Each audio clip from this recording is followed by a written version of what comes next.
The top 5 rivalries in sports. This is via USA Today for the Win, as a matter of fact, which is a branch of USA Today. This is via Nick Schwartz and Tim McGarry. So they put together the top 5 rivalries in sports. They have a few key ingredients that we're going to break down, and then I will give you the list. They're pretty good. Yeah. I agree. I completely agree. Number 1, when they meet, it's must-see TV.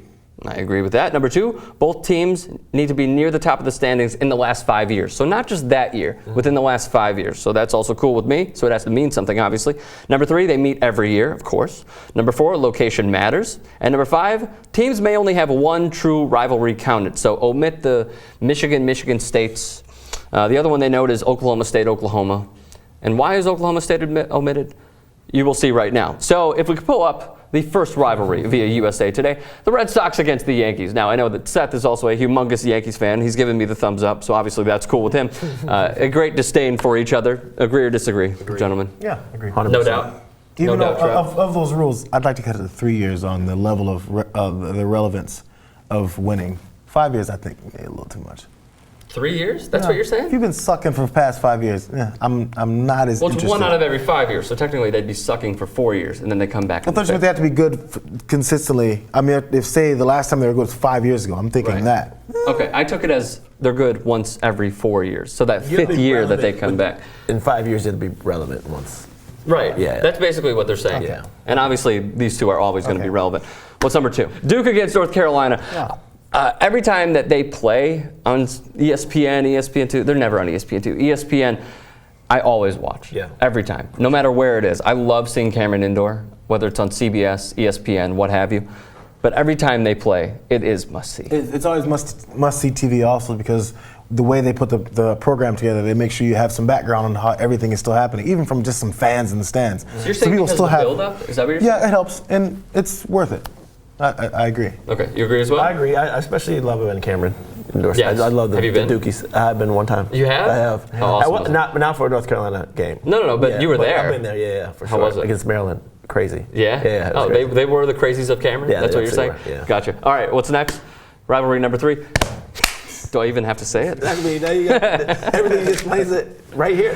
Michigan, Ohio State. Obviously, we have a Ohio State grad, unfortunately, on the panel today. The first meeting was in 1897. Michigan leads overall 58-45. Yeah, because they started. This is the biggest debate I always. They're like, well, we lead. Obviously, because you guys started football before us, so you guys maybe had a little bit jump start on us, but past like 50 years, I think we're winning. So, dude, it's okay. I mean, I'm getting hot right now. Yeah, I can tell. Somebody. No. Keep it right there. Number 4, the Iron Bowl, Alabama against Auburn. I believe you have that one as well. Agent McCarron on the left. It looks like.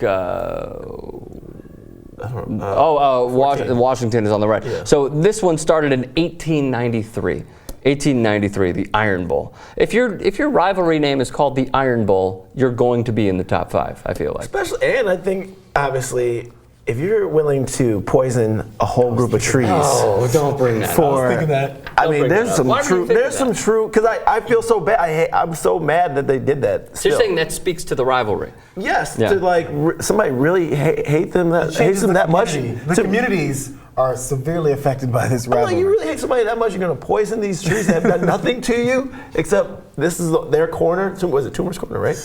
Yes. Yeah. And so there's some guy, and he's going to go on a radio station and say, so you're telling me it's Roll worse? Tide? I'm like, I wanted.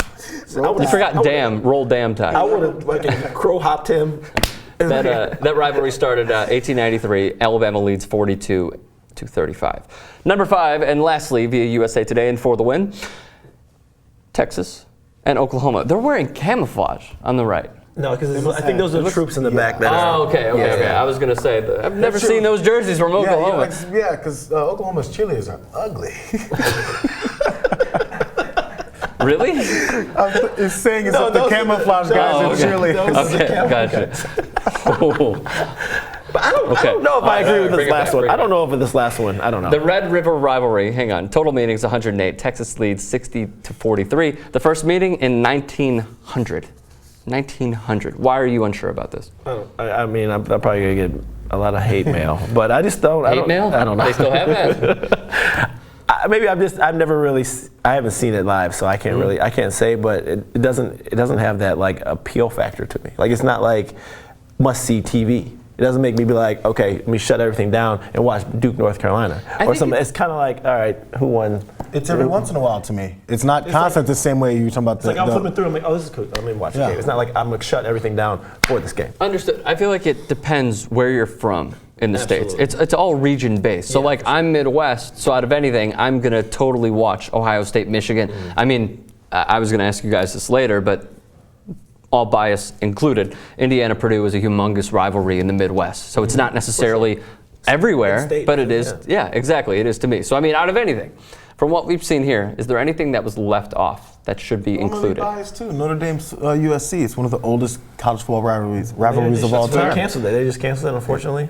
And they shouldn't have. Right. No, at least not that I've heard of. I don't know. They play every year. Or was it Michigan? Is it Notre Dame, Michigan? Maybe it's Notre Dame, Michigan. Oh, Notre Dame, Michigan. Maybe, my bad, yes. Yeah, no, it's the oldest one. And but isn't Notre Dame a rival with every school? No, it seems like every school has this hate. This is actually the original one. That's the thing. It started because the coaches from SC and Notre Dame, their wives went to see each other more. Literally, their wives made the rivalry happen. So they had said, okay, we'll play every year because it's literally across the country. Yeah. So you said the region-wise. Like you talk about the Indiana one. And you talk about Duke, North Carolina. They're all regional. Texas, Oklahoma. Yeah. We're halfway across the country, and they do it every year, and people actually still care. And it's, still pretty good, I think. Is there anything you think? I'm gonna say I'm on the bias side. Okay. I mean, I would love to put in there, but even though it's probably not. No, let's hear it. Let's hear it. I love some Knicks-Pacers rivalry. Remember back in the little Knicks-Pacers, Of course. I'm not mad at maybe a little NBA. They don't have no NBA stuff in there. But you're from Ohio, so that's interesting to hear you say that. But I enjoy it because usually it was something where the Knicks would play the Bulls, and because the Bulls would beat us in the first round of the Cavs, so I would root for the Knicks. So I'm kind of like a Knicks fan, but I enjoyed the Pacers-Knicks rivalry. You're a Knicks fan? Based on the fact that the Bulls always beat the Cavs. All right. Craig Elo, Michael Jordan. Who? That guy, number 23. That guy. Enough said. Broke my heart.